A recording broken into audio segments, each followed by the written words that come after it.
다음으로 체력 관리입니다. 네, 사실 저는 체력 관리를 못했습니다.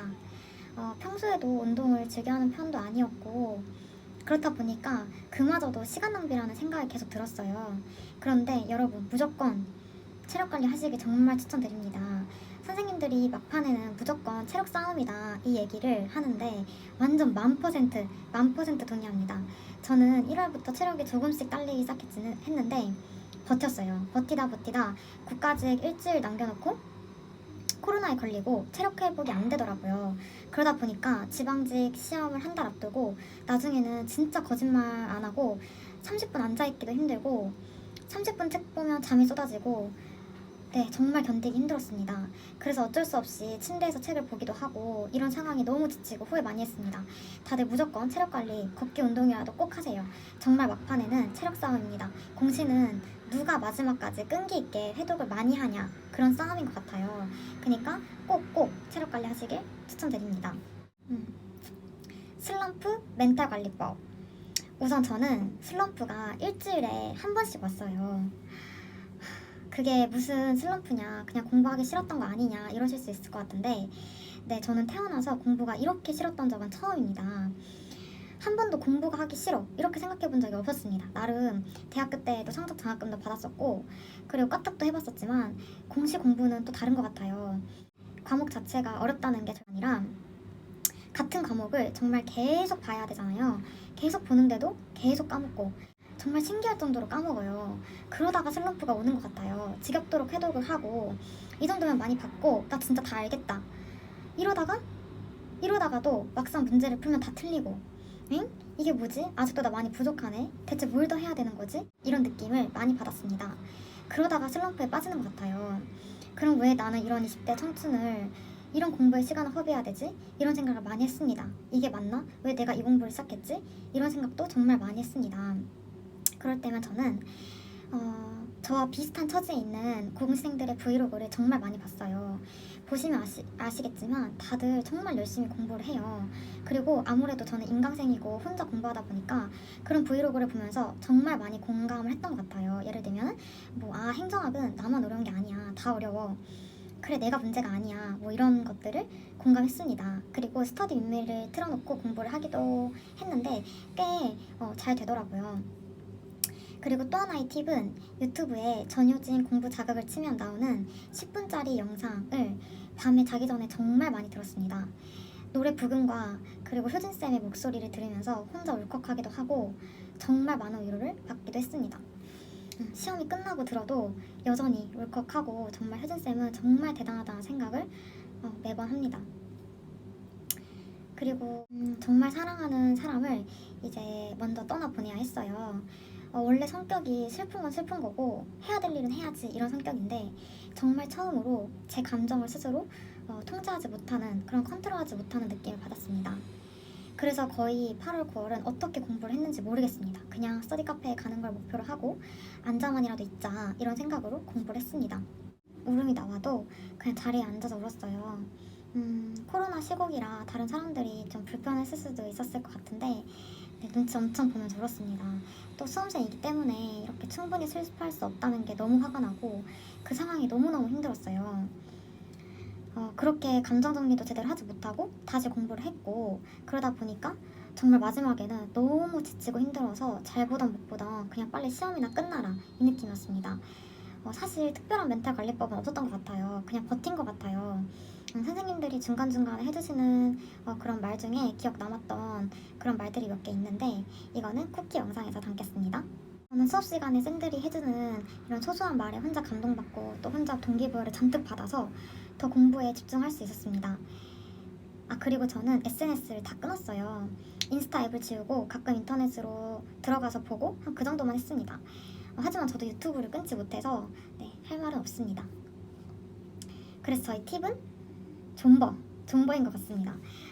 저는 수험 기간 동안 친구를 단 한 명도 안 만났어요. 친구 만나는 걸 정말 좋아하는데 약속을 잡으면 그 약속을 지키기 위해서 신경 쓰는 게 너무 싫었고 아프거나 너무 힘들면은 예능을 보면서 하루 정도는 푹 쉬었던 것 같아요.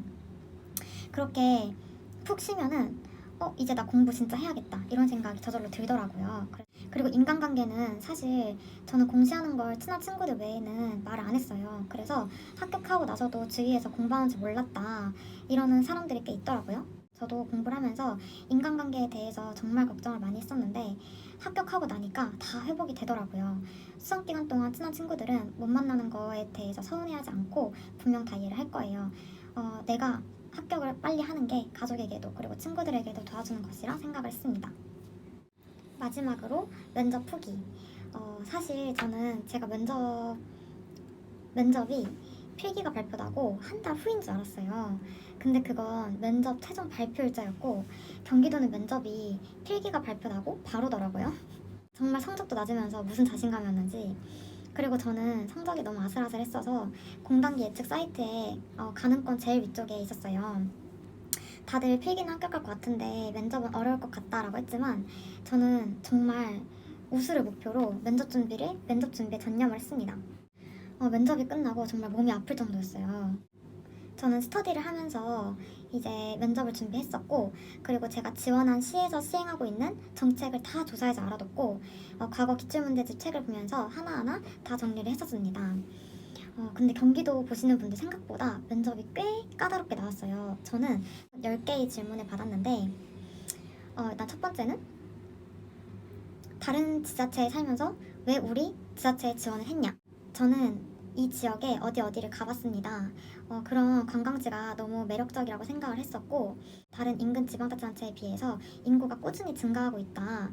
인구가 증가하는 만큼 행정 수요가 많아질 것이라 생각이 들어서 저는 이 지방자치단체를 지원하게 되었습니다. 라고 했더니 면접관님이 웃으시면서 예상했던 답변이신가 봐요? 라고 물어보시는 거예요. 그래서 저는 네 라고 대답을 했습니다. 그리고 두 번째는 기업 유치 방안을 물어봤어요. 답변을 준비했었습니다. 2년 동안 7배 이상 기업 유치를 성공한 아산시의 사례를 봤습니다. 기업 입장에서는 그런 행정적인 처리 기간이 곧 기업의 경쟁력과 직결되기 때문에 인허가 처리 기간 절차를 조금 완화하는 방법을 채택했더라. 또는 그런 기업을 전담으로 맡는 그런 전담팀을 꾸려서 입지 선정부터 다 적극적으로 도와주는 것이다 라고 말씀을 드렸어요. 그랬더니 그거 말고 다른 방안은 없으시냐고 물어보시는 거예요. 그래서 그러면 청년들이 조금 더 일자리에 더 많이 뛰어들 수 있도록 원칙 허용, 예외 규제하는 네거티브 규제를 하면 좋겠다라고 했더니 그런 규제 완화 정책 말고 다른 방법이 없냐는 거예요. 여기서부터 조금씩 멘붕이 왔습니다. 뭐가 있었을까 하다가 일단은 숙지하겠습니다. 이 말이 절대 입 밖으로 나오지가 않는 거예요. 저는 우수를 받아야 했기 때문에. 그래서 저는 어쩌지 이러다가 잠시 생각해 보겠습니다. 이렇게 말씀을 드리고 정말 생각을 해볼래 했는데 옆에 면접관님께서 시간 없으니까 다음 질문 넘어가자 하셔서 네, 정말 다행히 넘어갔습니다. 세 번째로 동료가 수당만 챙기고 일을 제대로 안 한다. 그럼 어떻게 할 거냐 물어보셔서 이때도 조금 당황을 했어요. 저는 상사 관련 질문을 여러 가지 질문을 예상했었는데 이 수당 문제가 나올 줄 몰랐거든요. 그래서 일단 동료에게 격려의 말을 하겠다. 조직에 피해 갈 수 있다. 뭐 이런 식으로 말을 하겠다라고 말을 했던 것 같아요. 이때도 되게 횡성수설하게 넘어갔습니다. 그리고 네 번째로는 우리 시에 무상교통 시스템 있는 거 아냐? 이게 주민들에게 어떻게 도움이 될지에 대해서 아는 대로 말해봐라. 이렇게 물어보시는 거예요. 그래서 저는 먼저 일단 무상교통 시스템을 운영하다 보면은 대중교통을 많이 이용할 것이기 때문에 환경 오염도 줄일 수 있다 이렇게 말씀드리고 그리고 두 번째로는 운전을 하지 못하는 학생들에게는 이동권이 보장되기 때문에 좋을 것 같다. 사실 이게 제가 면접 준비를 하면서 그 해당 지방자치단체 유튜브를 막 열심히 봤었는데 그때 그 담당 팀장님이 해주셨던 말이거든요. 이동권 보장. 이게 딱 생각이 나가지고 이동권 보장을 말씀드렸더니 딱 면접관님께서 이동권 보장 이렇게 시크하게 말씀을 이렇게 언급을 해주시고 넘어갔습니다. 그리고 다섯 번째로는 되면 우리 시로 이사 올 거냐. 그래서 제가 오겠다 이렇게 말씀드렸더니 혼자서도 이래갖고 내가 네 저는 혼자서도 오겠습니다 라고 당당히 말씀을 드렸고 그리고 여섯 번째는 자신의 역량 중에 가장 자신 있는 게 뭐냐. 그래서 저는 교감이라 말씀을 드리고 제가 대학교 때 했던 활동들을 다 여기서 말씀을 드렸어요. 이런 활동들을 하면서 소통 능력을 키웠습니다 라고 말씀을 드렸고 그리고 일곱 번째로는 유학을 왜 갔냐. 그리고 전공이 뭐냐. 그러면 왜 공무원을 선택했냐 이거였어요. 그래서 저는 전공은 중어중문학과고 그리고 그렇기 때문에 외국인 민원 응대도 자신이 있고 공무원으로서 봉사를 하며 느끼는 뿌듯함이 있을 것 같습니다 라고 말씀을 드렸고 여덟 번째로 자신 없는 분야가 뭐냐라고 물어보셔서 IT 분야는 제가 해본 경험이 적기 때문에 부족할 것 같습니다. 하지만 정보화 시대인 만큼 해당 시청 홈페이지나 또는 도서관에서 지식을 쌓고 동료나 선배님들로부터 가장 낮은 자세로 배우겠습니다 라고 말씀을 드렸더니 그럼 방금 언급했다시피 지금 4차 산업 관련 얘기를 하셨는데 공무원은 순환 근무를 한다. 그러다가 그런 부서의 발령을 받으면 어떻게 할 것이냐 라고 물어보셔서 제가 준비했던 답변을 말하고 싶어서 메타버스 얘기를 꺼냈습니다. 현재 고령 대가축제나 그리고 성주 참여축제 등 4차 산업시대에 발맞춰 메타버스를 이용해 성공한 사례가 있다. 이런 사례를 벤치마킹 하겠다라고 말씀을 드렸는데 갑자기 10분을 알리는 종이 밖에서 울렸고 그렇게 저는 면접이 끝났습니다. 면접관님이 아쉽지만 여기까지만 할게요 라고 말씀해 주셨고 그리고 중간중간에 준비를 많이 하셨나봐요 이런 말씀도 한 3-4번 정도 해주셨어요. 그래서 저는 나는 진짜 무조건 우수다 라고 생각을 했습니다. 그래서 면접 연락을 기다렸는데 연락이 오지 않더라고요. 연락을 다음 주에 주신다 하셨는데 연락이 안 왔었고 그래서 저는 사실 떨어진 줄 알고 있었어요. 근데 다행히도 제 성적은 합격권에 있는 성적이었고 그래서 최종 합격을 할 수 있게 되었습니다.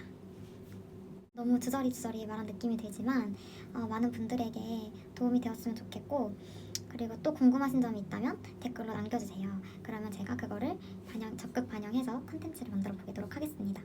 그러면은 다음 영상으로 다시 찾아뵐게요. 안녕.